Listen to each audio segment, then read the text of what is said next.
సొంతంగా ఒక ఇల్లు కట్టుకోవాలని ఎవరికి మాత్రం ఉండదు చెప్పండి. ప్రతి ఒక్కరూ కూడా సొంత ఇంటి గురించి ఎన్నో కలలు కంటారు. ఆ కలను నెరవేర్చుకోవడానికి ఎన్నో సంవత్సరాలు కష్టపడుతూ ఉంటారు. ఎంతో పొదుపును కూడా చేస్తారు.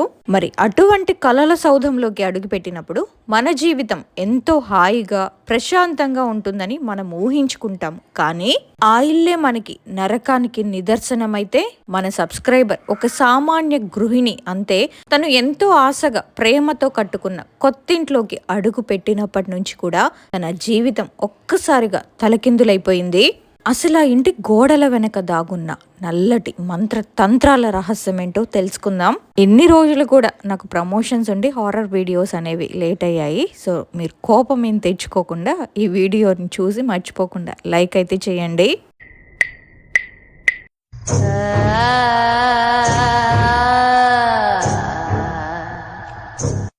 నా పేరు మునీరా. మేముండేది కదిర్నేనిపల్లి. అయితే నాకు 2009లో పెళ్ళయింది. మా వారిదేమో కడప. మా అత్తయ్య వాళ్ళ ఇంటికి వెళ్ళిన తర్వాత అక్కడ వాళ్ళకి నాకు కుదరక మా వారు ఎలాగో కువైట్కి వెళ్ళిపోతారు కదా అని చెప్పి నేను మళ్ళీ మా అమ్మ వాళ్ళ ఇంటి దగ్గరికే వచ్చేసాను. నాకేంటంటే 5 సంవత్సరాల వరకు పిల్లలు లేరు. ఎందుకంటే మా వారు కువైట్లో ఉంటారు, నేనేమో ఇక్కడ ఉంటాను కాబట్టి. ఆ తర్వాత మా వారు వచ్చిన తర్వాత ప్రెగ్నెన్సీ కన్ఫర్మ్ అయ్యింది. మా అన్నయ్యకి కూడా పెళ్ళయింది కాబట్టి ఇంకా వదిన ఉన్నప్పుడు అమ్మ వాళ్ళ ఇంట్లో ఉండడం మంచిది కాదని మా అమ్మ వాళ్ళ వేరే వీధిలోనే నేను కొంచెం స్థలం తీసుకొని అక్కడ ఇల్లు వేసుకున్నాను. మా అక్క వాళ్ళ దగ్గరే కొనుక్కున్నాను స్థలం. నాకు మొత్తం 4 అక్కలు. 2 అక్కలేమో ఇక్కడే ఉన్నారు. ఒక అక్క బద్వెల్లో ఉంటుంది. నేను 5వ చెల్లెల్ని. మేము మొత్తం 4 మగపిల్లలం, 4 ఆడపిల్లలం. అయితే నేను ఇల్లు కట్టుకున్న తర్వాత ఆ ఇంట్లోకి వెళ్ళి పాలు పొంగించాము. నాకు పాప పుట్టింది. ఆ తర్వాత మళ్ళీ వేరే పాప కూడా పుట్టింది. 2 కూడా ఆడపిల్లలే. ఆ 2 పిల్లల్ని చూసుకొని నేను ఇంట్లోనే ఉంటున్నాను.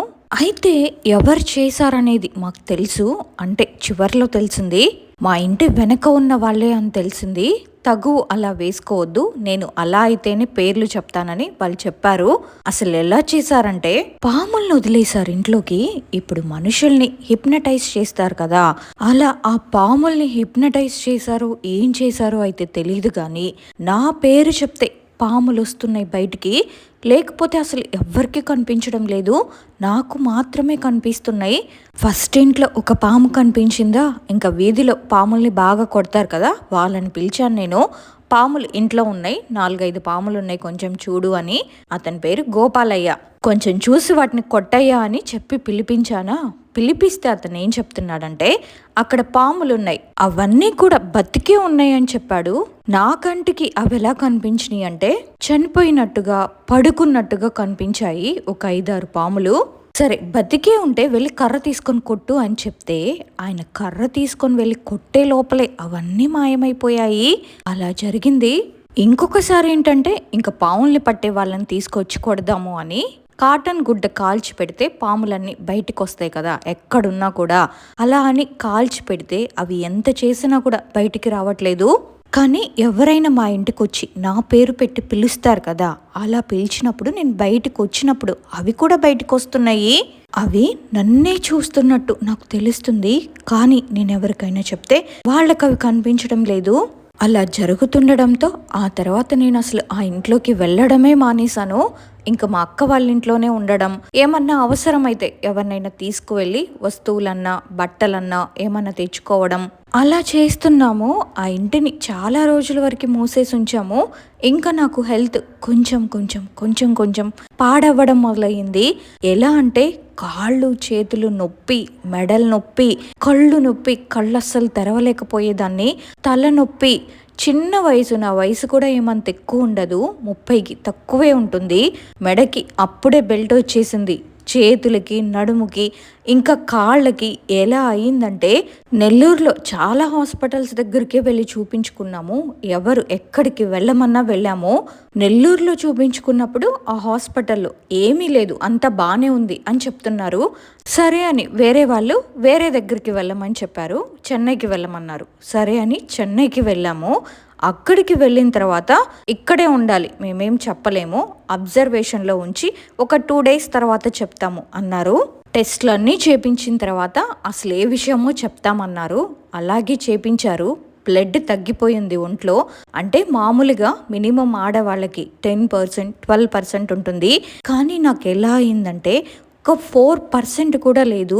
వాళ్ళేం చెప్పారంటే బ్లడ్ అసలు కొంచెం కూడా ఒంట్లో లేదు, అందువల్లే ఇలా వస్తుంది, ఇలా నొప్పులు వస్తున్నాయి, ఇలా అయిపోయింది, బ్లడ్ ఎక్కించాలి, మేము చెప్పలేము, ఇంకా చాలా టెస్ట్లు ఉన్నాయి, అవన్నీ చేపించిన తర్వాత ఏ విషయమో మేము చెప్తాము, బ్రెయిన్లో కూడా ఏదో ప్రాబ్లం ఉన్నట్టుంది అని చెప్పారు. సరే చేయండి అని చెప్పాము. కానీ ఆ డాక్టర్స్ అలా చెప్పిన తర్వాత మా నాన్నగారికి కొంచెం అనుమానం కలిగింది. ఏంటంటే ఇంట్లో ఇలా జరిగిన తర్వాతే హెల్త్ పాడైంది మా అమ్మాయికి, ఎక్కడన్నా చూపిద్దాము, ఇక్కడేమో డాక్టర్లు ఇలా అంటున్నారు, కానీ నెల్లూరులోనేమో డాక్టర్లు అసలు ఏమీ లేదని చెప్పారు, హెల్త్ ఏమో ఇలా పాడవుతుంది అని అనుమానం వచ్చి వేరే ఇంకా ఉంటారు కదా కొంతమంది, ఇలాంటి వాటి గురించి పరిష్కారం చెప్పేవాళ్ళు, వాళ్ళని మేము హకీంలు అని అంటారు. ఒక్కొక్కరు ఒక్కొక్కలాగా పిలుస్తారనమాట. మా నాన్నకి మామూలుగానే మంత్రాలు అవన్నీ వచ్చు, చదువుతాడు. కానీ ఒక బాబా హైదరాబాద్లో ఉన్నారని తెలిసి అక్కడికి వెళ్ళి మా నాన్నగారు ఆయన్ని కలిశారు. వేరే వాళ్ళు మా బంధువుల్లోనే ఒకరు చెప్పారని హైదరాబాద్కి వెళ్ళారు. ఆయన్ని కలిసిన తర్వాత ఆయన ఏమన్నారంటే, మేము ఇన్ని సంవత్సరాల నుంచి కూడా ఈ ఊర్లో ఉండి ఇంత పెద్ద ఇంటిని కట్టలేకపోయాము, కాబట్టి తను కూడా ఈ ఇంట్లో ఉండకూడదు అని అనుకున్నారంట. అలా అనుకుని ప్రాణాలు తీసేయాలని అలా నా మీద చేతబడి చేశారని తెలిసింది. ఇది తీసేయాలంటే మినిమం 21 రోజులు పడుతుంది. వారానికి ఒకసారి ఇంటిని శుద్ధి చేయాలి. ప్రతిరోజు ఉదయం నమాజ్ అప్పుడు ఆవాలు ఇంట్లో చల్లాలి. లైట్స్ ఎప్పుడు వెలుగుతూనే ఉండాలి. కడ్డీలు వెలిగించాలి. ఆయన చెప్పినట్టు చేయమని చెప్పారు. ఏదో చదివించి అలా 21 రోజులు కూడా మా తమ్ముడు, నాకన్నా చిన్న తమ్ముడు, ఆ అబ్బాయే ఇక్కడుండి అన్నీ చేశాడు. నేనేమో హాస్పిటల్లో ఉన్నాను, నా దగ్గర మా అక్క వాళ్ళందరూ ఉన్నారు. ఒక అక్క ఒక తమ్ముడు ఉన్నారు నా దగ్గర, ఇంకొక తమ్ముడు మా అన్న ఇంటి దగ్గర ఈ పనులన్నీ చేపిస్తున్నారు. ఈ పనులు రోజు రోజుకి చేసే కొద్దీ అక్కడ నాకు క్యూర్ అవుతూ ఉంది, కొంచెం కొంచెం ఇంప్రూవ్మెంట్ వస్తుంది నా హెల్త్లో. వాళ్ళలా చేసిన ఒక 11 రోజుల తర్వాతే నాకైతే మొత్తం నయమైపోయింది. డాక్టర్లందరూ ఇంకేం పర్వాలేదు అని రక్తం కూడా ఎక్కించారు. అంటే అసలు అది ఎలా అయిపోయిందంటే నా ఒంట్లో ఉన్న రక్తం అంతా పీల్చేసింది, ఇంకేం లేదు, ఇంకా ప్రాణాలైతే ఇక 1 వీక్లో కానీ ఇంకా ఇలాగే హాస్పిటల్కి వెళ్లకుండా ఇది చేయకుండా ఉంటే ప్రాణాలైతే నేను అసలు ఇప్పటికీ బ్రతికుండే దాన్ని కాదేమో, అలా చేసేశారు. ఆయన చెప్పినట్టే ఆవాల్ని చల్లారు కదా, అవి చల్లిన తర్వాత పాములన్నీ వెళ్ళిపోయాయి అనుకున్నాము. కానీ ఒక పాము మటుకు అస్సలు వెళ్ళలేదు. మా ఇంటి ముందరే చెట్లు, నాకు చెట్లు అంటే చాలా ఇష్టం. నేను మా ఇంటి చుట్టూరు కూడా చెట్లను పెంచుతున్నాను. అలాగే మా ఇంటి ముందు కూడా చెట్లు ఉంటాయి. అయితే నేను మల్లె చెట్టును అల్లించుకున్నాను అనమాట. ఎలాగంటే ఇప్పుడు ఇంటి ముందర పందిరిలాగా వేసుకుంటారు కదా, అలా పందిరి లేకుండా నేనేంటంటే పోటుకోలు బండ వేసుకున్నాను ఇంటి ముందర కొంచెం. ఆ బండ మీదే నేను ఆ మల్లె చెట్టును అల్లించుకున్నాను. 11 రోజులకే తగ్గింది. కానీ నేను హాస్పిటల్ నుంచి డిశ్చార్జ్ అయ్యి ఇంటికి వచ్చేసరికి 1 మంత్ అయిపోయింది. ఇంటికైతే వచ్చాను. ఇంట్లో అయితే ఇల్లు తెరవగానే సాంబ్రాణి వాసన వచ్చింది. ఒక పాజిటివ్ ఎనర్జీ, అదే పాజిటివ్గా అనిపించింది, కడ్డీల వాసన. ఇంకా ఇంట్లోకి వెళ్ళాను, అంతా అయిపోయింది. ఇంకా బాగానే ఉంది కదా, ఇంక ఇక్కడే ఉండండి అని చెప్పారు. సరే అని ఇక్కడే ఉండడం మొదలుపెట్టాను. ఒక వారం తర్వాత ఏం జరిగిందంటే మా ఇంట్లో నీళ్లు రావట్లేదు, ట్యాప్స్ తిప్పినా నీళ్లు రావట్లేదని నేనేం చేశానంటే పెద్ద పాపని వెళ్ళి పైన చూసిరాపో అసలు ట్యాంకులో నీళ్లు ఉన్నాయో లేవో అని చెప్పి పంపించాను. ఆ పాప వెళ్ళి చూసి, అమ్మో ట్యాంకులో ఫుల్గానే నీళ్లున్నాయి, కానీ ఎవరో పప్పన్నము, చికెను అవన్నీ ట్యాంక్కి దగ్గర మనకి నీళ్లు రాకుండా దాంట్లో పైప్ దగ్గర పెట్టేసున్నారమ్మా అని చెప్పింది. పాప అలా చెప్పిన తర్వాత నేను పైకి వెళ్ళి చూసి ఇంకా మా అమ్మని, నాన్నని, ఇంకా బయట అదే మా అక్క వాళ్ళని పిలిచాను. అసలు అవి ఎలా ఉన్నాయంటే పప్పన్నం కలిపి పెట్టారు, చికెన్ ఏమో ఎర్రగా కాల్చి, అంటే అవి ఎండకి కొంచెం ఎండ తగిలితే అన్నం మెతుకులు కూడా బియ్యంలాగా అయిపోతాయి కదా, అలా పసుపు, పప్పన్నం కదా పసుపుగా అయిపోయి బియ్యంగా అయిపోయి, చికెన్ ఏంటంటే అది కబాబ్ లాగా ఎండకి ఎండిపోయి గట్టిగా అయిపోయింది. మరి అది ఎప్పుడు పెట్టారో అలాగైపోయింది. వాటిని అలా చూసిన తర్వాత కూడా నేనేం అనుకోలేదు, ఎందుకంటే నాకు ఈ విషయాలన్నీ తెలీదు. ఇలా ఇంటికి చేపించారని, నాకు హెల్త్ బాగాలేదు ఇదయిందనే తెలుసు. 2.5 లక్షలు ఇచ్చి మరి నాకు అలా చేపించారంట వాళ్ళు. నేనేంటి అంతా బాగైపోయిందిలే అనుకునే లోపే మళ్ళీ ఇలా చేసి పెట్టారు. అప్పుడు కూడా నాకు ఈ సంగతులన్నీ తెలీదు. ఆ తర్వాత మా నాన్నగారు వాళ్ళకి ఫోన్ చేసి కనుక్కున్నారంట. నాకు ఈ విషయాలన్నీ కూడా ఒక 5 ఇయర్స్ ముందే తెలిసాయి. అంతకు ముందైతే ఇవేవి నాకు తెలీదు ఇలా ఇలా జరిగింది అని. ఇంకా మా నాన్నగారు వాళ్ళకి ఫోన్ చేసి ఇలా అన్నం అది పెట్టారండి అంటే, నేనొచ్చి చూస్తాను అని చెప్పారాయన. ఆయనొచ్చి చూసి, అమ్మా అది ఎప్పుడో ప్రాణం పోవాలని చేశారు. ఇప్పుడైతే అది మీరు మళ్ళీ బాగు చేపించుకున్నారు కాబట్టి ఇది మళ్ళీ మిమ్మల్ని అంటే మీరు హాస్పిటల్ పాలవ్వాలని, ఒక్క రూపాయి కూడా ఇంట్లో ఉండకూడదని చేశారు అని చెప్పారు. ఆయన ఇలా చెప్పిన తర్వాత ఇంకా మేము ఇంట్లో వెతికితే మా ఇంటి వెనకాల అంటే ఇంటి చుట్టూరు డ్రైనేజ్ పైపులు పెట్టి ఉంటాయి కదా, అక్కడక్కడ హోల్స్ పెట్టి చూసుకోవడానికి ట్యాంకులకి, అక్కడక్కడ హోల్స్ పెట్టి చూసుకోవడానికి ట్యాంకులకి ఒక రంధ్రం పెట్టి దాని మీద ట్యాంకులకి మూసేస్తారే, అది చేత్తో తీస్తారు కదా, అలాంటివి పెట్టుకున్నాము.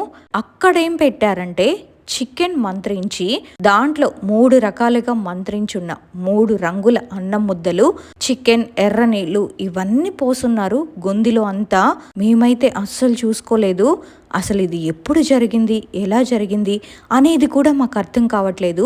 ఆ తర్వాత మా నాన్నగారు ఏమన్నారంటే, ఆ ఇల్లు మూసేసి నువ్వు అక్క వాళ్ళ ఇంట్లోనే ఉండు, ఆ తర్వాత మళ్ళీ చూద్దాంలే అని. నాకైతే ఇవన్నీ ఏం జరిగింది, ఎవరో వేశారులే, పిల్లలు ఆడుకుంటూ ఏదో దొర్లించుంటారులే అని చెప్పారు. నాతో అయితే ఏం చెప్పలేదు. ఆ తర్వాత మళ్ళీ ఆయన్నే ఇంటికి తీసుకొచ్చి ఇంట్లో అంతా చుట్టూ చూపించి ఏవేవో చేపించారు. నాకైతే కొంచెం కొంచెమే తెలుసు. ఇప్పుడు రీసెంట్గా అయితే మా నాన్నగారు కూడా చనిపోయారు. 6 మంత్స్ అవుతుంది. ఆ తర్వాత ఒకరోజు నేను మా అక్క వాళ్ళ ఇంటి దగ్గర నుంచి నా బట్టలన్నీ ఇక్కడే ఉన్నాయి, హాస్పిటల్ నుంచి రాగానే నేను ఇక్కడికి వచ్చేసాను కదా అని బట్టలు తీసుకుందాము, ఒక ఫంక్షన్కి వెళ్ళాల్సి ఉంది, ఆ ఫంక్షన్కి వెళ్దాము, బట్టలు ఇంట్లో ఉన్నాయి తీసుకొస్తానని నేను మా ఇంటి పక్కనే ఒక పిన్ ఉంటుంది, ఆమె పేరు వెంకట సుబ్బమ్మ, ఇంకా ఆమెను తీసుకొని మా ఇంటికి వెళ్ళాను. మా ఇంటికి వెళ్ళిన తర్వాత ఏం జరిగిందంటే, తలుపు తీయలేదు, తాళం తీస్తున్నాను, గేటుకి తాళం తీస్తున్నాను అంతే. గోడ మీద నుంచి పాము వెళ్ళింది. మున్ని పాము అని అరిచిందామే. పిన్ని ఎక్కడ, పిన్ని ఎక్కడ అంటే నాకేం కనిపించడం లేదు. ఆమెమో అదిగో పాము అంటుంది. ఆ తర్వాత అందరినీ పిలిపించి చూస్తే ఆ పామేమో అసలు ఎవ్వరికి కనిపించడం లేదు. ఆమెమో అదిగో మల్లి చెట్లోనే ఉంది మున్ని, నిన్నే చూస్తుంది అని ఆమె ఒక్కదానికి అది కనిపిస్తుంది, ఇంకెవ్వరికి కనిపించడం లేదు. ఏం చేయడానికైనా ఆ పామేమో ఎవ్వరికి కనిపించడం లేదు కదా. ఇంకా ఇలా కాదు అని మా తమ్ముడు ఏం చేశాడంటే, ఆ మంత్రించిన ఆవాలుంటే ఆ ఆవాలు మల్లె చెట్టు మీద చల్లాడు. అవి చల్లగానే ఆ పాము ఎలా పడిందంటే కింద దప్పమని సౌండ్ వచ్చింది. ఎంత పెద్ద పాము, ఒక 6 అడుగుల పామది. ఆ పాముని చూసి అందరు కేకలు పెట్టేశారు మా వీధిలో వాళ్ళందరూ. అమ్మో నేనైతేనా, నాకైతే చాలా భయం వేసింది. అదేమో నన్నే చూస్తుంది. కింద పడిన తర్వాత కూడా నాకైతే ఏం అర్థం కాలేదు. అసలు ఏం చల్లవరా దాని మీద అంటే, ఏం లేదులే అని వాడు చెప్తున్నాడు. ఆ తర్వాత అందరూ కలిసి ఆ పామును కొట్టేశాము. ఆ పామును కొట్టేసినా కూడా ఎంత క్లియర్గా దాని కంట్లో నా బొమ్మ కనిపిస్తుంది. అది నా వైపే చూస్తూ చనిపోయింది ఆ పాము అయితే.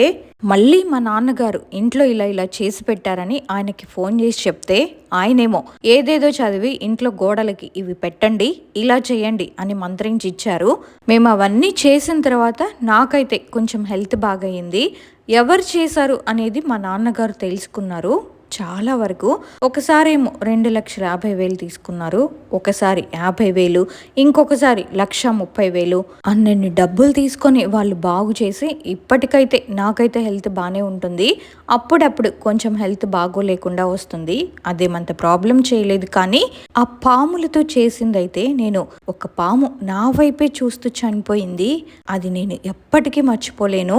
దానికి ఉండేది చిన్న చిన్న కళ్ళు, ఆ కళ్ళల్లో నా బొమ్మ కనిపించిందంటే ఆ దృశ్యం నేను ఎప్పటికీ మర్చిపోలేను. నా జీవితంలోనే మర్చిపోలేని దృశ్యం అంటే అదొక్కటే. దాని కంట్లో నా బొమ్మ అయితే ఎలా కనిపించిందంటే వామ్మో. ఇప్పుడైతే మేము హ్యాపీగానే ఉన్నాము. అదెందుకు చేశారంటే, తను 30 ఏళ్ళు కూడా లేవు, మేము 50 సంవత్సరాల నుంచి కష్టపడుతున్నా మేము అంత పెద్దిల్లు కట్టలేకపోయాము.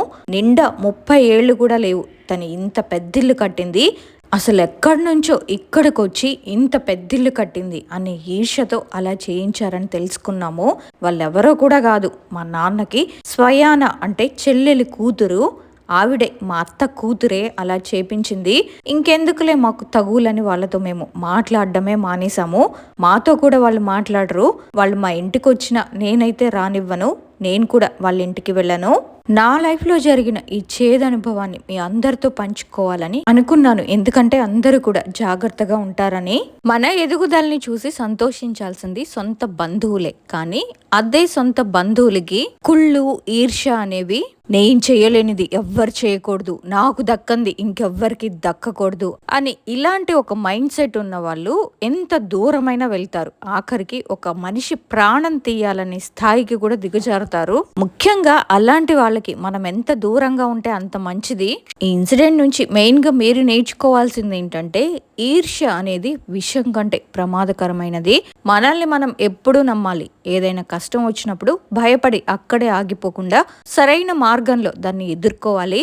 ముఖ్యంగా మనకెవరైనా అన్యాయం చేసినా, కీడు తలపెట్టినా వాళ్ళతో గొడవపడి టైం వేస్ట్ చేసుకోవడం కంటే వాళ్ళకి దూరంగా ఉంటూ మన జీవితాన్ని మనం సంతోషంగా గడుపుకోవడమే వాళ్ళ మీద మనం తీర్చుకునే గొప్ప ప్రతీకారం అది.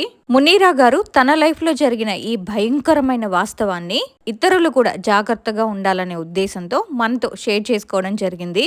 సో మీరు కూడా ఎప్పుడు అప్రమత్తంగా ఉండండి. ప్రతి చిన్న విషయాన్ని కూడా నమ్మద్దు. ఇంకొక ఇన్సిడెంట్ చెప్తాను. నా పేరు దుర్గా. ఈ ఇన్సిడెంట్ నాకు 2024 సంవత్సరంలో జరిగింది. అయితే ఆ అబ్బాయి నాకు వరసకి బావవుతాడు.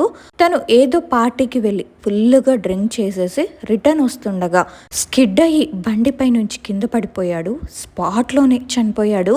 తను చనిపోయాడని తెలిసాక మా నాన్నగారు టెంట్స్ అవన్నీ తీసుకొచ్చి వేశారు. ఆ కార్యక్రమాలు కూడా అన్నీ అయిపోయాయి. వాళ్ళ ఇంట్లో కార్యం చేస్తారు కదా, చనిపోయిన వ్యక్తులకి 11 రోజులు కార్యం చేస్తారు కదా, అవి కూడా అయిపోయింది. తను ఉన్నప్పుడు ఏంటంటే, తను బతికున్నప్పుడు నేను వాళ్ళ ఇంటికి డైలీ వెళ్ళేదాన్ని. తను లేడిప్పుడు, నాకైతే అది అలవాటైపోయింది. ప్రతిరోజు కూడా వెళ్ళేదాన్ని. టైం అంటూ ఉండదు, ఏ టైంలో పడితే ఆ టైంలో వాళ్ళ ఇంటికి వెళ్ళిపోయేదాన్ని. అయితే కొన్ని నెలల తర్వాత నా బర్త్డే వచ్చింది. నా బర్త్డే రోజు నేను హెయిర్ లీవ్ చేసి మంచిగా రెడీ అయ్యాను. రెడీ అయ్యి మార్నింగ్ వెళ్ళేటప్పుడు మా వీధి నుంచే వెళ్ళాను. మా వీధిలో ఈవినింగ్ ఖాళీ లేదు. అయితే వాళ్ళ వీధి నుంచి రావాల్సి వచ్చింది. టైం అవుతున్నా సరే నేను మా వీధిలోనే వెయిట్ చేస్తూ ఉండాల్సింది. అలా కాదని చెప్పి వాళ్ళ వీధి నుంచి వచ్చాను. అదే నేను చేసిన తప్పు కాబట్టి తను నాతో పాటు వచ్చేసాడు. అయితే కొన్ని రోజుల వరకు బాగానే ఉంది, ఎలాంటి ఇష్యూస్ ఏం లేవు. ఆ తర్వాత హెవీగా వెయిట్ లాస్ అయిపోయింది. నేను అంతకుముందు చాలా లావుగా ఉండేదాన్ని, ఇప్పుడైతే బక్కగా అయిపోయాను. ఆ తర్వాత దసరా వచ్చింది. దసరా టైంలో మా అమ్మగారు ఇంట్లో దీపం పెట్టేవారు. ప్రతిరోజు నన్నే దీపం పెట్టమనేవారు. నేను పెట్టను అని చెప్పేసేదాన్ని. ఎందుకు పెట్టవంటే, పెట్టనమ్మా నాకు ఇష్టం లేదని చెప్పేదాన్ని. అంతకు ముందు వరకు ఎప్పుడు దీపం పెట్టమన్నా నేనే పెట్టేదాన్ని. నేను ఎక్కువగా శివయ్యని, అమ్మవారిని నమ్ముతాను. అయితే నేను దీపం పెట్టను అనేసరికి మా అమ్మగారు కూడా సర్లే అని లైట్ తీసుకున్నారు. అయితే నేను ఒకరోజు స్నానానికి వెళ్ళినప్పుడు అక్కడ నుంచొని ఎవరో నన్నే చూస్తున్నట్టు నాకు అనిపించింది. సర్లే నా భ్రమేమో అని వదిలేశాను. అయితే ఒకరోజు రాత్రి టైము 9 అవుతుంది, వాష్రూమ్ కని వెళ్ళాను. ఇంటి పక్కన వాళ్ళు లైట్ కూడా ఆన్లోనే ఉన్నాయి. మా వాష్రూమ్ దగ్గర కూర్చొని ఎవరో నన్నే చూస్తున్నట్టు అనిపించింది. దాంతో ఇంకా నేను భయపడి గబా గబా లోపలికైతే వచ్చేసాను. నేనైతే చాలా అంటే చాలానే ఫేస్ చేశాను. ఎలా అంటే, నిద్రపోతున్నప్పుడు నా జడ పట్టుకొని లాగేయడం, లేదంటే మీదొచ్చి కూర్చోవడం, నా పొట్టను తొక్కడం, లేదంటే నా తల పట్టుకొని నొక్కేస్తున్నట్టు జడలాగేయడం అలా అనిపించేది. ఇంకొక రోజేమో ఎర్లీ మార్నింగ్ 4:35కి అలా మా అమ్మకి కలలో ఒక కల వచ్చిందంట. ఆ కలలో నేను ఇంటి పై నుంచి పడిపోయి చనిపోయినట్టు వచ్చిందంట. ఆ వచ్చిన రోజు మార్నింగ్ నుంచి నాకు హెవీగా కాళ్ళు నొప్పులు, నడుం నొప్పి ఎక్కువైపోయింది. నేను అస్సలు ఉండలేకపోతున్నాను, ఒక్కటే ఏడుస్తున్నాను, ఏమీ తినట్లేదు. దాంతో మా ఊర్లోనే ఒక ఆవిడికి ఒంటి మీదకి అమ్మవారు వస్తారనమాట. ఆవిడ దగ్గరికి తీసుకువెళ్తే వాడే ఉన్నాడు అని ఒక మాట చెప్పారు. ఒంటి మీదకి రప్పిస్తే మా బావేమో వెళ్ళిపోతాను, నేనుండను, నాకు నచ్చొచ్చాను అని చెప్పాడు. సరే వెళ్ళిపో అని ఒక మాట చెప్పి పంపించేశారు. ఆ తర్వాత నాకు తాయెత్తు కట్టారు. ఇంటికి వచ్చాక నేను డీప్ స్లీప్లో ఉన్నాను. అంతే, ఒక నల్లటి ఆకారం నా దగ్గరకు వచ్చి నాకు కట్టిన ఆ తాయెత్తును పట్టుకొని ఒక్కటే నవ్వుతున్నాడు. నాకు అలా కనిపించింది, ఏంటి నవ్వుతున్నాడు, వెళ్ళిపోయాడు కదా అని నేను లైట్ తీసుకొని వదిలేశాను. ఆ తర్వాత ఒకరోజు గుడి చుట్టుపక్కలకి వెళ్ళాను. అక్కడి నుంచి వెళ్ళి రాగానే కళ్ళు తిరిగిపోయి స్టమక్ పెయిన్ స్టార్ట్ అయింది నాకు. ఏంటి ఇలా జరుగుతుంది, ఒకవేళ టిఫిన్ చేయలేదు కదా, గ్యాస్ ఏమైనా కొట్టేసిందా అనుకున్నాను. ఇంకా వెంటనే టిఫిన్ చేసా, అయినా సరే అలాగే ఉంది. సర్లే అదైతే తగ్గిపోయింది కదా అని లైట్ తీసుకున్నాను. అప్పుడు కూడా మధ్యాహ్నానికి కొంచెం బాగానే ఉంది. మా అమ్మకి ఈలోపు పీరియడ్స్ వచ్చాయి. పీరియడ్స్ రావడంతో ఈ తాయెత్తు మైలపడిపోయింది. మళ్ళీ ఎప్పుడొచ్చాడో తెలీదు, వచ్చేసాడు. మళ్ళీ అలాగే బాడీ పెయిన్స్ స్టార్ట్ అయ్యాయి. ఏమీ తినట్లేదు. సర్లే ఎలాగో తాయెత్తు కూడా మైల పడిపోయింది కదా, మళ్ళీ వేపిద్దామని వెళ్తే ఆవిడ దగ్గరికి వెళ్ళాం. మళ్ళీ ఆవిడేమో పసుపు వేసి చూసి ఆడే ఉన్నాడు, ఇంకా వెళ్ళలేదు అని మళ్ళీ ఒంటి మీదకి రప్పించారు. రప్పిస్తే నేను వెళ్ళను, నాకు కావాలి, నాతో పాటే తీసుకువెళ్ళిపోతాను దీన్ని, నేను వదలనంటే వదలను, ఇంకొక్క నెలే తీసుకెళ్ళిపోతాను అని చెప్పాడు. నువ్వేంట్రా అసలు దీన్ని తీసుకెళ్లేదని మా వాళ్ళందరూ కలిసి నన్ను చాలా అంటే చాలా గట్టిగా కొట్టారు. నాకు తెలుస్తుంది, నేను మాట్లాడేది ప్రతిదీ నాకు తెలుస్తుంది, కానీ నేనేం చేయలేకపోతున్నాను. అయితే బుట్టాయిగూడెం దగ్గర వెళ్ళిపోయాము. ఒక ఊరుంటుంది అక్కడ.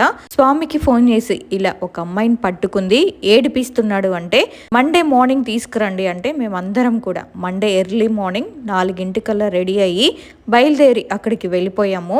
మేమందరం అక్కడికి వెళ్ళేసరికి 10 అయ్యింది. అప్పుడు స్వామి గద్దె మీద కూర్చున్నారు. కూర్చుంటే నేను వెళ్ళి స్వామి పక్కనే కూర్చున్నాను. అయితే ఆయన నన్ను చూసి 3 నెలల నుంచి ఉంటుంది, ఏం చేస్తున్నారు మీరంతా, తనతో ఫిజికల్ అయినట్టు కూడా నాకు అనిపిస్తుంది అని ఆ స్వామి అక్కడే చెప్పేశారు. ఈ అమ్మాయితో ఫిజికల్ అయ్యింది, అది ఏం చేస్తున్నారు మీరంతా, పట్టించుకోవాలి కదా, మొన్న అమావాస్యకే చనిపోవాలి, కానీ ఏ శక్తి కాపాడిందో కాపాడేసింది అని చెప్పి మళ్ళీ నా ఒంటి మీదకి రప్పించారు. వెళ్ళిపోతావా అంటే వెళ్ళను, నాకు కావాలి, నాకు నచ్చింది అని చెప్పాడంట. వెళ్ళిపో, నువ్వు వెళ్ళిపోతానంటే నీకు ఇంకొక మంచి దాన్ని నేను చూపిస్తాను అన్నారు అమ్మవారు. దానికి తనేమో సరే వెళ్ళిపోతాను అని చెప్పి వెళ్ళిపోయాడు. వెళ్ళిపోయిన తర్వాత 3 వారాలు మమ్మల్ని రమ్మన్నారు. 2 వారాలు వెళ్ళాము. 3వ వారం ఇంకా కలర్స్ తీసుకురమ్మన్నారు. 7 కలర్స్ అలాగే తీసుకెళ్ళాము.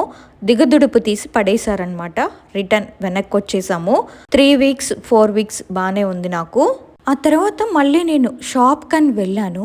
వెళ్ళొచ్చాక నైట్ టైం హెవీగా స్టమక్ పెయిన్. అంతకుముందే మా అమ్మకి కనిపించాడంట. ఎలా అంటే మా ఇంటి దగ్గర గోడ ఉంటుంది, చాలా హైట్ పర్సన్ అక్కడ నుంచొని, ఎలా అంటే ఆ మనిషి గోడ వైపు తిరిగి నిలబడి ఉన్నాడు. మా అమ్మ మిడ్ నైట్ వాష్రూమ్ కని వెళ్ళినప్పుడు చూసింది. ఎవ్వరికీ చెప్పలేదు. ఇంకా తెల్లారైపోయింది. అయితే నాకు స్టమక్ పెయిన్ ఇంకా వస్తుంది. అక్కడికి వెళ్ళాము. వెళ్తే వాడే మళ్ళీ వచ్చేసాడు అని చెప్పారు. ఆ తర్వాత నా ఒంటి మీదకేం రాలేదు, కానీ ఆవిడ తాయెత్తు కట్టి వదిలించేశారు. అయినా పోవట్లేదు.